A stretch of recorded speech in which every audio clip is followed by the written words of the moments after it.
Saudara, peristiwa kebakaran di Sabang menghanguskan satu unit rumah warga di Kampung Kuta Atu, Kecamatan Sukakarya, Sabang. Seluruh bangunan nyaris tak tersisa dilalap si jago merah.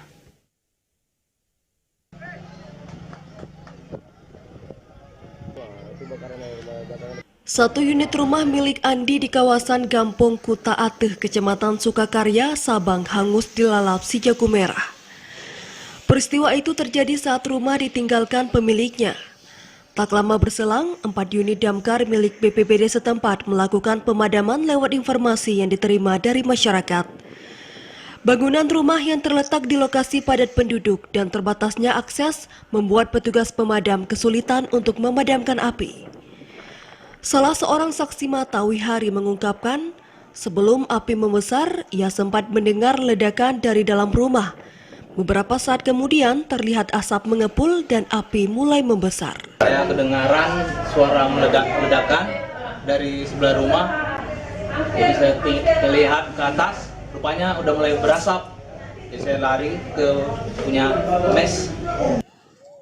Petugas BPBD, pemadam kebakaran, TNI dan Polri dibantu masyarakat berjibaku memadamkan api dari beberapa sudut, diantaranya lewat bagian atas rumah warga.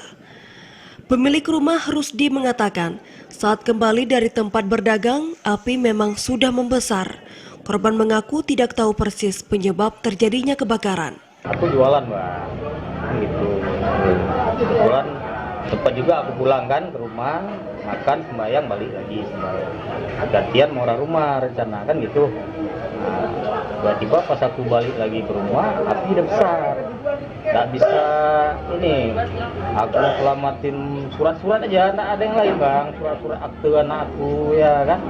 Nah itu aja yang aku selamatin, cuman pas pertengahan tuh asap udah gelap kali kan, mungkin juga kan, pikir kan. Api baru dapat dijinakkan sekitar 2 jam berselang, namun bangunan dan beberapa perabotan rumah tangga tidak dapat diselamatkan. Tim BPBD pasca pendinginan dan pembersihan lokasi menyerahkan bantuan masa panik yang langsung diberikan Kepala BPBD M. Amin di lokasi kejadian kepada korban kebakaran. Pemilik rumah Rusdi mengaku pasrah dan berharap dukungan berbagai pihak untuk meringankan beban keluarganya pasca kebakaran terjadi. Dari Sabang, Mahfud TVRI Aceh melaporkan.